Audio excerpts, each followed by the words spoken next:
নমস্কার, আমুদরিয়া নিউজে সকল ভিউয়ার্সদের জানাই স্বাগত। আজ আমরা কথা বলবো মোবাইল নিয়ে, মোবাইলের ব্যবহার নিয়ে। আমার সঙ্গে আমাদের লাইভের রিপোর্টার গার্গী এবং ফটোগ্রাফার অভিযান আছে। প্রথমেই গার্গীকে দিয়ে শুরু করি। আচ্ছা, তুমি কত রাত অবধি মোবাইল ব্যবহার করো? রাত তো হয়ে যায়, মোটামুটি অনেক রাতই হয়ে যায়। মোবাইল অ্যাকচুয়ালি ঘাঁটতে ঘাঁটতে ফেসবুকে একবার, ইনস্টাগ্রামে একবার, যেতে যেতে মোটামুটি 1-1.5টা তো বেজেই যায়। বেশ, অনেকটাই। অভিযান, তুমি কত রাত অবধি মোবাইল দেখো? এটার উত্তর দেওয়া খুব মুশকিল। এটা নির্ভর করা হচ্ছে সারাদিন কতটা ক্লান্তি তার উপর। আচ্ছা, তবে জেনারেলি যেটা করি সেটা হচ্ছে যে রাতের দিকে একবার মোবাইলটা খুলি, মানে অনলাইন হই, তখন সব কিছু একবার চেক করে নিই কোনো মেসেজ এসছে নাকি বা কোনো মেল এসছে নাকি, চেক করার পর তবে শুয়ে পড়ি। ওকে, এবারে নিজের কথা বলি। আমাকেও রাত জেগে মোবাইল ব্যবহার করতেই হয়। অনেক সময় হোয়াটসঅ্যাপ, কখনো আবার ফেসবুক, কখনো ইনস্টাগ্রামে চোখ রাখি। রাত বেশ গভীর হয়ে যায়। এই গভীর রাত অবধি মোবাইল ব্যবহার করা যে ঠিক নয় তা কিন্তু আমরা কম বেশি সকলেই জানি এবং সেটা বুঝি। কি তোমরা একমত তো? হ্যাঁ, সেটা তো অবশ্যই। তবুও কিন্তু আমরা জবরদস্তি যে কারণেই হোক না কেন মোবাইলটা কিন্তু ব্যবহার করি রাতের বেলায়। এতে কি পরিমাণ ক্ষতি হয় তা নিয়ে সকলেরই অল্প বিস্তর ধারণা আছে, তবুও সেটা নিয়েই আমরা কিছু ইনফরমেশন শেয়ার করতে পারি সকলের সঙ্গে। প্রথমেই গার্গীকে বলি, এই যে তুমি গভীর রাত পর্যন্ত মোবাইল ব্যবহার করছো, কি ক্ষতি হয় জানো? প্রথমত ঘর অন্ধকার করে মোবাইল ব্যবহার করি যখন আমরা সোশ্যাল মিডিয়া ঘাটাঘাটি করি, তো মোবাইল থেকে যে ব্লু লাইট বের হয় তা আমাদের শরীরের স্বাভাবিক ছন্দকে বাধা দেয়।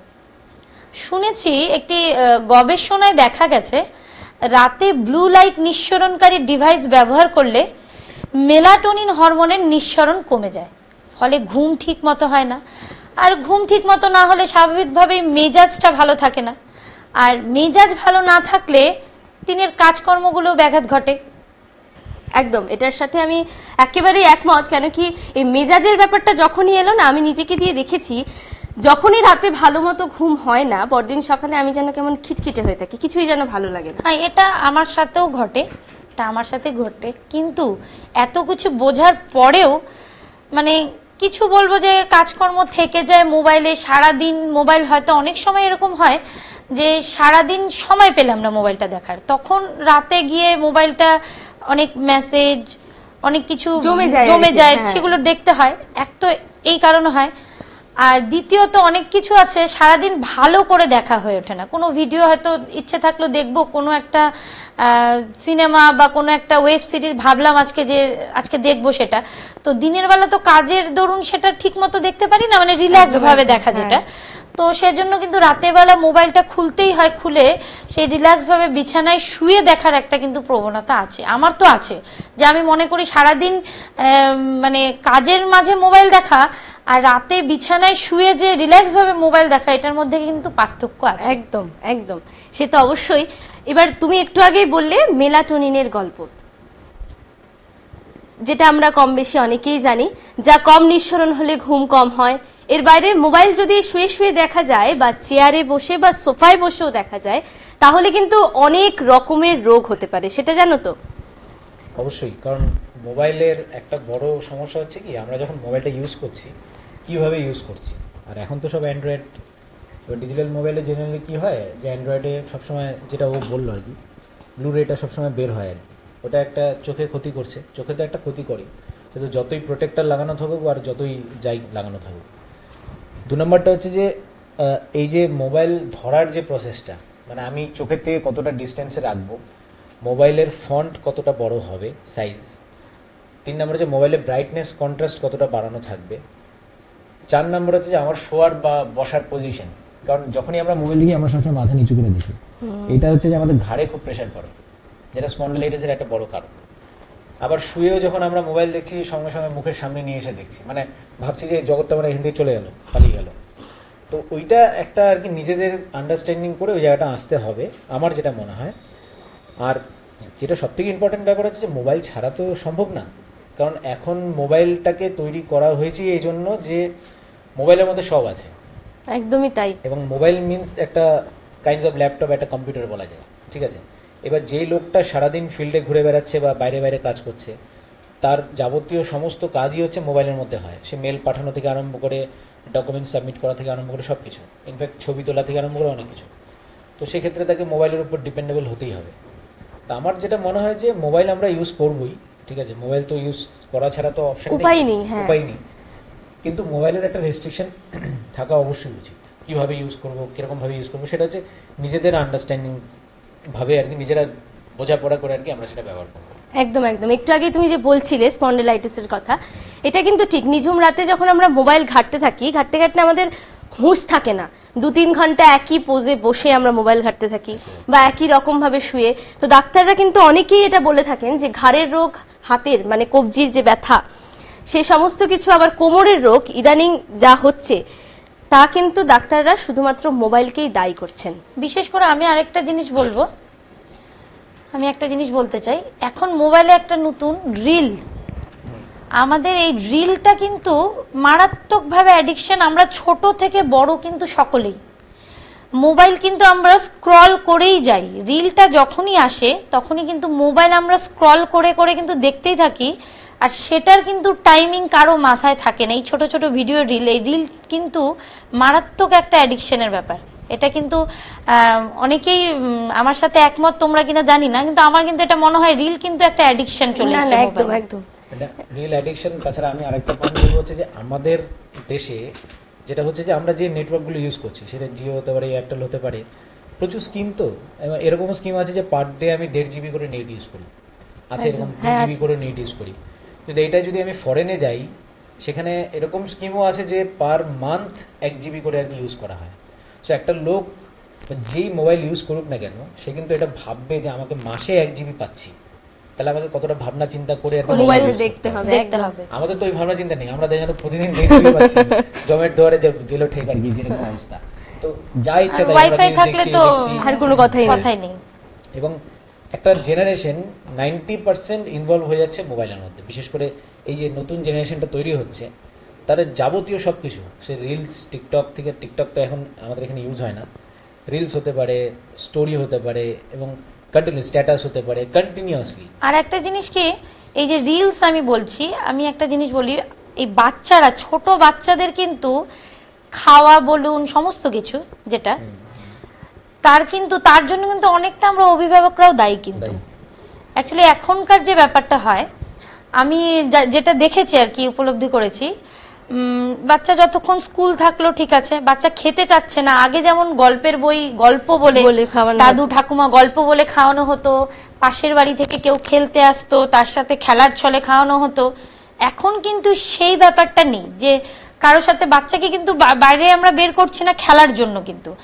আর সেই সময় বাচ্চা খেতে চাইছে না, মানে জেদ করছে, তখন কিন্তু আমরাই কিন্তু অভিভাবকরা কিন্তু সেই মোবাইলটা কিন্তু ওই ধরিয়ে দিই যে মোবাইলটা দেখে বাচ্চা খেয়ে নেবে। কিন্তু এটা যে কতটা ক্ষতিকারক সেটা কিন্তু আমরা, যেহেতু বাচ্চা খেয়ে নিচ্ছে, সময় লাগছে না বেশি, মা বাবারও সময়টা কমে যায়, কারণ মা বাবাও এখন ব্যস্ত অনেকটাই কাজকর্মে।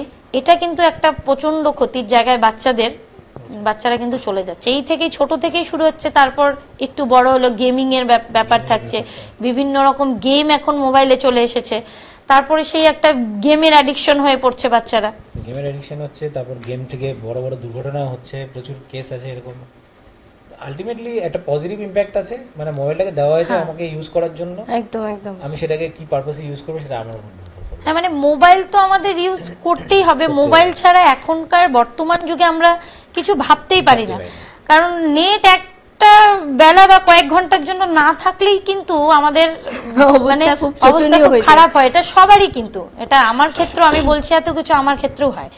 কিন্তু মোবাইল তো ব্যবহার করতেই হবে, কিন্তু সেটার একটা রেস্ট্রিকশন থাকা অবশ্যই দরকার, যে কি পারপাসে ইউজ করব, কতক্ষণ ইউজ করব, সেই রেস্ট্রিকশনটা বাচ্চার ক্ষেত্রে একরকম, বড়দের কাজের ক্ষেত্রে কাজ করার সময়টা, তারপর কতটা দেখবো আমি, বাচ্চার ক্ষেত্রে কতটুকু স্ক্রিন টাইম হওয়া উচিত, আমার মনে হয় সেটা টাইমটা বাচ্চাদের ক্ষেত্রে বিশেষ করে ভাগ করে দেওয়া উচিত। একদম, কেন কি ফোন থেকে কিন্তু প্রতি মুহূর্তে বেরিয়ে আসে ইলেকট্রোম্যাগনেটিক রেডিয়েশন। তাই দীর্ঘ সময় ঘরে স্মার্টফোন ব্যবহার করতে বারণ করেন বিশেষজ্ঞরা। আমরা প্রতি মুহূর্তে এই আপডেটগুলো পেতেই থাকি, কারণ এই ভুলটা করলে শরীরের ওপরে যে রেডিয়েশনটা পড়ে তার যে প্রভাব সেটা কিন্তু ভীষণভাবে ক্ষতিকর হতে পারে, যার দরুন ক্যান্সারের মতো জটিল অসুখের ফাঁদে পড়ারও আশঙ্কাও থাকে বইকি। সেজন্য রাতে টানা মোবাইল ব্যবহার করাটা ঠিক নয়। আমরা তো বলছি যে এটা করা যাবে না, ওটা করা যাবে না, কিন্তু প্রবলেমও অনেক আছে। যেমন যারা সোশ্যাল মিডিয়ায় কাজ করে, মানে যারা ডিজিটাল প্ল্যাটফর্মে যুক্ত, হ্যাঁ কন্টেনার, তারা যদি রাতের বেলায় কেউ লাইভ করে, সবাই তো আর অনেক রাত পর্যন্ত মোবাইল দেখে না, কিন্তু যারা ডিজিটাল প্ল্যাটফর্মে কাজকর্ম করছে তারা যদি সারাদিন মানে রাতের বেলায় যদি কেউ লাইভ আসে, তো সেটা দেখবে কে? দেখারও তো লোক লাগবে। সেটা একটা আছে। আবার অনেকে হচ্ছে যে থাকে অনেক দূরে, তাদের বাড়ির সাথে কমিউনিকেশন হয় না, তখন ফোনেও হয়তো পাচ্ছে না, সো হোয়াটসঅ্যাপে একটা ইউজেজ হয়। আবার অনেক সময় কি হয়, ভিডিও কলে কথা হয়। সাপোজ ফ্যামিলি লোকের সাথে কথা হবে ভিডিও কলে, তখন কি হবে? সেই এই অ্যাকচুয়ালি প্রত্যেকটা জায়গায় রেস্ট্রিকশন করাই আছে, কিন্তু রেস্ট্রিকশনটা মানবে কে আর কি সেই রেস্ট্রিকশনটা করে দেবে? সেটা কি সাধারণ সরকার করবে নাকি নিজেরা করবে? একদম, সেটা একটা ব্যাপার বটে। যারা রাত জেগে লাইভ করে, তারা যদি নাই দেখলো আমার লাইভ, নাই দেখলো আমার কিছু, তাহলে কি করে হবে? না, তবে কোনো কিছুই খারাপ নয়। তবে আমরা যেটা মনে হয়, আমরা বলবো প্রতি রাতে মানুষের কিন্তু 7 থেকে 8 ঘন্টা ঘুমের প্রয়োজন আছে। সেটা যেন হয় সেদিকে খেয়াল রেখেই মোবাইলটা ব্যবহার করলেই হলো। অবশ্যই ঘুম তো অবশ্যই দরকার। ঘুম না হলেই ওই যেটা আমি প্রথমেই বললাম যে মেজাজটা খারাপ হয়ে যায়, ঘুম না খিটখিটে হয়ে যায়, তার ফলে সমস্ত কাজকর্মে সারাদিনের রুটিনই চেঞ্জ হয়ে যায় মানুষের। ঠিকমতো যদি ঘুম না হয়, একদিন একটু দেরি করে ঘুম থেকে উঠলেও কিন্তু রুটিনটা কিন্তু পুরো চেঞ্জ হয়ে যায়, কিন্তু সারাদিনের রুটিনটাই চেঞ্জ হয়ে যায়। তো ওটা অ্যাডজাস্ট করতে কিন্তু সময় লাগে। না, আর একটা গুরুত্বপূর্ণ ব্যাপার যেটা ছিল সেটা আলোচনায় আসলো না, সেটা হচ্ছে যে এখনকার দিনে অনেকে মোবাইলটাকে ইউজ করে শপিং এর জন্য। অনলাইনে প্রচুর সাইট আছে, ফ্লিপকার্ট, অ্যামাজন, মিশো, তারপর দুনিয়ার নাইকা ফাইকা হাবিজাবি। তো এগুলোতে জেনারেলি বিশেষ করে মহিলারা শপিং এর দিক থেকে সবসময় এগিয়ে থাকে। তো এটা খুব ডিবেট একটা শো। আমরাও করি শপিং, কিন্তু দেখা যাচ্ছে যে রাত্রেবেলা শুয়ে শপিং করতে গিয়ে মোবাইল ঘাটছে, এইটার থেকে ভালো, এটার থেকে ভালো, এটার থেকে ভালো, এরকম করতে করতে 40 মিনিট 1 ঘন্টা হয়ে গেল, শপিংই করে যাচ্ছে। আমি নিজের বাড়িতেও দেখেছি আর কি এই ব্যাপারটা। কিন্তু এটাতে আলটিমেটলি কি হচ্ছে যে ওই যে কথাটা তুমি একটু আগে বললে, প্রত্যেকটা সুস্থ মানুষের 7 ঘন্টা ঘুমের দরকার। বেশি ঘুম হওয়া আবার মুশকিল একদম। তাহলে আবার অন্য ধরনের সমস্যা হবে। একটা এজের পরে 7 ঘন্টাটা 6 ঘন্টা হতে পারে, কোনো অসুবিধা নেই। কিন্তু এই যে 7 ঘন্টা ঘুম থেকে যদি আমার 1.5 ঘন্টা চলে যায়, আমার যদি সকালে ঘুমের থেকে 6টা 6:30টার সময় ওঠার অভ্যাস থাকে, তাহলে তো আমার সমস্যা। এবং এটা যদি একদিন না হয়, সপ্তাহে 5 দিন হয়, তাহলে তো আমার মাথাটা বিগড়ে গেল। তখন আমার বাড়িতে যে আসবে তার সাথে আমি খারাপ ব্যবহার করব, আমার কাজে সব জায়গায় একটা স্ট্রেস ফিল আর কি, যেটাকে বলে। স্ট্রেস জিনিসটা খুব বাজে। এবং আমার মনে হয় যে ওই আলটিমেটলি ঘুরে ফিরে একটা জায়গায় আসছে, সেটা হচ্ছে রেস্ট্রিকশন। একদম, রেস্ট্রিকশনটা কে মানবে? নিজেদেরকে। ভালো মন্দ দুটো দিকই আছে, নিজেদের বুঝে সেটা মানে টাইম ম্যানেজ করে সবটাই করতে হবে। অবশ্যই এই প্রসঙ্গে আরো একটা কথা বলি, রাত জেগে যে অনলাইন শপিং বা কেনাকাটার যে অভ্যাস, সেটা ভালো নয় বলেই অনেক বিশেষজ্ঞই মনে করেন। আরো একটা বিষয় যোগ করা যায়, তা হলো রাত জেগে সোশ্যাল মিডিয়ায় খবর পড়ার যে অভ্যাস। কি বলবে এটা নিয়ে? অনেকেই কিন্তু রাতে শুয়ে শুয়ে মোবাইলে নিউজ পড়েন, এটা একটা মানসিক চাপ বাড়িয়ে দিতে পারে। একটা গবেষণায় দেখা গেছে যে রাতে নিউজ পড়লে নাকি যে উদ্বেগ এবং মানসিক চাপ, সেটা কিন্তু অনেকটা বেড়ে যায়। রাতে নেতিবাচক খবর পড়লে মনটা অনেক সময় অশান্ত হয়ে ওঠে। সেটা হতেই পারে। বিশেষ করে দেখো, রাজনৈতিক অপরাধ বা দুর্ঘটনার খবর পড়লে উদ্বেগ কিন্তু বাড়তে পারে। হ্যাঁ, এটা অবশ্যই। যেমন খুশির খবর শুনলে আমাদের মনটা ভালো থাকে, একদম। দুঃখের খবর শুনলে আমাদের মনটা তখন একটু সেই রকম চিন্তা ভাবনাই আমরা করব। তো সেম ওই রাতেও খবর পড়লে একই, যখন কোনো দুর্ঘটনার খবর দেখি বা কোনো কিছু বাজে খবর দেখি আমরা, তখন নিজেদের লোকজনদের নিয়ে সেই চিন্তাধারাগুলো মাথায় আসে। আবার খুশির খবর দেখলে পরে সেগুলো ভালো, মনের উপর ভালো ইমপ্রেশন পড়ে। তো সেক্ষেত্রে কি হয় যে কিন্তু আমাদের মস্তিষ্ক কিন্তু পাজল হয়ে যাচ্ছে সেক্ষেত্রে। সবসময় যে আমি খবরটা দেখবো, যখন স্ক্রোল করছি তখন ভালো খবরও আসবে, মন্দ খবরও আসবে, তো তখন কিন্তু মস্তিষ্ক পাজল হয়ে যাচ্ছে। তো সেই কারণেও কিন্তু ঘুমের ব্যাঘাত ঘটে, আর সেই কারণেও কিন্তু রাতের ঘুমটা না হলে বা পরের দিন মেজাজ খিটখিট বা অন্যান্য একদম, কাজকর্মগুলো হয়েই থাকে। ঠিক মতো নাও হতে পারে, এটাও কিন্তু একটা কারণ। এইটা হচ্ছে যে জেনারেলি যে নিউজগুলো রাত্রেবেলা আসে, সে সোশ্যাল মিডিয়া হোক বা যেখানেই, ওখানে মানে আমরা দেখি যে জেনারেলি নেগেটিভ নিউজটা আর কি সবচেয়ে বেশি ভিউ হয়। একদম। ঠিক আছে, এবার একটা এক্সাম্পল দিই। কয়েকদিন আগে একটা অ্যাক্সিডেন্টের একটা ভিডিও ছিল, আই গেস উত্তরপ্রদেশের আশেপাশে ওই দিকে কোথাও একটা হবে, যেখানে 11 জন স্কুল পড়ুয়া আর কি মারা যায়। তো ওই যে ভিডিও ক্লিপসটা, ওটা মোর দেন 10,000 আর কি 10K আর কি শেয়ার হয়েছে শুধু ফেসবুকে, মোর দেন 10K শেয়ার হয়েছে। তো আমি একটা জিনিস বুঝে পাই না যে মানুষের কাছে এতটা সময় কোথায় যে এই যে ভিডিওটা শেয়ার করার, যে এতগুলো ছেলে মেয়ে মারা গেছে, খুব বিদিকিচ্ছির একটা ভিডিও, যে করেছে ভিডিওটা তার কাছেও প্রচুর অজস্র সময় ছিল, সে দাঁড়িয়ে দাঁড়িয়ে ভিডিওটা করতে পেরেছে ওই মুহূর্তে ভিডিওটা। আর তার থেকেও বড় হচ্ছে যে যেই লোকগুলো ওটাকে শেয়ার করেছে, তারা এটা ভেবে করেছে যে এটা সবার জানা উচিত, দেখা উচিত, এরকম একটা ভিডিও। কিন্তু সেই জানা উচিত দেখা উচিতের মাঝখানে কি বাধা আছে, সেটা দুটো পারপাস হতে পারে। এক হচ্ছে যে ভিউয়ার্স বাড়বে, ঠিক আছে, সে ভিউয়ার্স বাড়াতে ওর যেটা হবে যে ওর একটা প্রফিট হচ্ছে। আর সেকেন্ড যেটা হচ্ছে যে এটার থেকে লোক কিছুটা অ্যাওয়্যার হবে। তো অ্যাওয়্যার যদি হতোই, তাহলে এর আগেও প্রচুর এরকম অ্যাক্সিডেন্ট হয়েছে, সেগুলো এতদিনে শুধরে যেত। অ্যাওয়্যার তো হচ্ছে না, উল্টো যেটা হচ্ছে যে এটা নেগেটিভ ইম্প্যাক্ট পড়ছে। আমি আরেকটা কথা বলি, এই ডিজিটাল প্ল্যাটফর্মে যারা কাজ করছে আর কি, এখন আগে কিন্তু এটা খুব কম ছিল পার্সেন্টেজটা, এখন কিন্তু এটা প্রচণ্ডভাবে বেড়ে গেছে, কিন্তু প্রচণ্ডভাবে। তার ফলে ভালো ভিডিও হচ্ছে, খারাপ ভিডিও হচ্ছে, ঠিক আছে। এই মোবাইল বেশিক্ষণ দেখার, এখন যে গবেষণায় দেখা যাচ্ছে যে মোবাইলের দেখার পরিমাণটা বেড়ে গেছে মানুষের, এটাও কিন্তু একটা কারণ। কারণ ডিজিটাল প্ল্যাটফর্মে এতটাই লোকে এখন, বেশিরভাগ মানুষই কিন্তু এখান থেকে কিন্তু একটা আয়ের উৎসও আছে, এটা একটা পজিটিভ দিক, এখান থেকে আয়ও হচ্ছে। কিন্তু নেগেটিভও এটা যে ডিজিটাল প্ল্যাটফর্মে এত লোক কাজ করছে, যার জন্য মোবাইল কিন্তু বেশিক্ষণ সময় ধরে ইউজ করতেই হচ্ছে। একটা ভিডিও বানানো, এডিট করা, সেটাকে দেওয়া অনেকক্ষণ সময়, কিন্তু স্ক্রিন টাইম কিন্তু অনেকটা।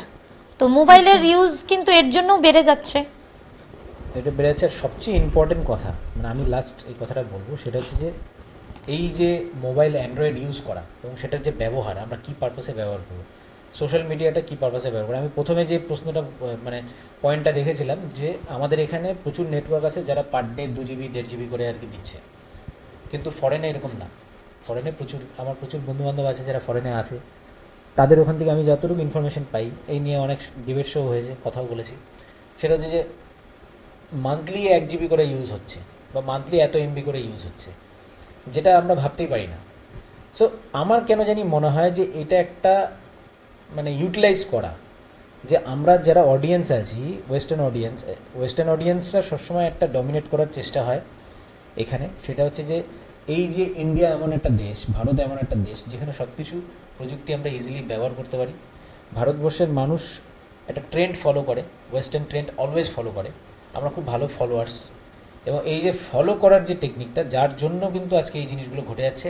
আমাদের যেটা মূল লক্ষ্য, প্রত্যেকটা মানুষের জীবনে একটা কোনো না কোনো কিছু লক্ষ্য থাকে, সেই লক্ষ্যের মাঝখানে এখন মোবাইল ঢুকে গেছে। আমরা এটাকে বাদ দিয়ে কোনো কিছু কল্পনা করতে পারছি না। তো আমার মনে হয় কি এই জায়গাটা একটা রেস্ট্রিকশন থাকা উচিত, এবং রেস্ট্রিকশনটা নিজেদেরকেই করতে হবে। আর আমি সবশেষে একটা কথা বলতে চাই, এই মোবাইলের দরুন সব থেকে বাজে ইম্প্যাক্ট যেটা আমার মনে হয়, ফ্যামিলি টাইম কিন্তু অনেক কমে গেছে। একদম, মানুষ ধীরে ধীরে স্প্লিট হ্যাঁ, হচ্ছে, ফ্যামিলি টাইমটা কমে গেছে, সেটা কিন্তু খুব জরুরি। আজকে কারোর সাথে কারোর খুব কানেকশনের দরকার, ঠিক আছে। আগে কি হতো, যখন অ্যান্ড্রয়েড ছিল না, আমরা তার বাড়ি তার সাথে গিয়ে দেখা করতাম। এখন যেহেতু অ্যান্ড্রয়েড আছে, অ্যান্ড্রয়েডে হোয়াটসঅ্যাপ এসছে, আমরা হোয়াটসঅ্যাপে একটা মেসেজ পাঠিয়ে দিলাম, হ্যাপি নিউ ইয়ার উইশ হোক, বিজয়ার প্রণাম হোক, সব মোবাইলেই হয়ে যাচ্ছে। এটার আলটিমেটলি ইম্প্যাক্টটা কি হচ্ছে, মানুষ স্প্লিট হয়ে যাচ্ছে, সোসাইটি থেকে স্প্লিট হচ্ছে। এটা বিশ্বায়ন বলা যেতে পারে, গ্লোবালাইজেশন। এবং গ্লোবালাইজেশন নিয়ে তো অনেক কন্ট্রোভার্সি হয়, তার মধ্যে প্রযুক্তিও একটা ফ্যাক্টর আমার মনে হয়। এবং আমরা সেই ট্রেন্ডটাকে ফলো করছি, আমাদেরকে ফলো করানো হচ্ছে, এটা তো সব থেকে বড় বিষয়। একদম। আমরা আমাদের আলোচনার একেবারে শেষ পর্যায়ে চলে এসেছি। যা নিয়ে আলোচনা শুরু হয়েছিল সেখানেই যাচ্ছি। রাতে ঘুমানোর আগে টানা মোবাইল ব্যবহার করাটা কখনোই ঠিক নয়। বিশেষজ্ঞরা পরামর্শ দিচ্ছেন। তারা কি পরামর্শ দিচ্ছেন?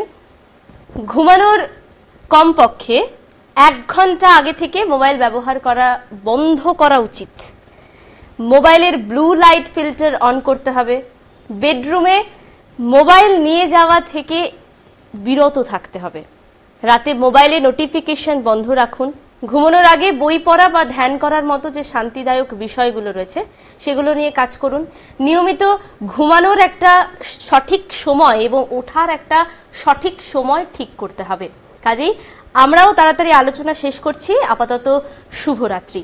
সকলে খুব ভালো থাকবেন, সুস্থ থাকবেন। চেষ্টা করবেন সময় মতো যেন ঘুমটা হয়। কতক্ষণ? 6 থেকে 7 ঘন্টা। একদম পর্যাপ্ত পরিমাণ ঘুম কিন্তু সকলেরই দরকার, কি তাই তো? একদম। বেশ, আজকের মতো এই পর্যন্তই। ধন্যবাদ।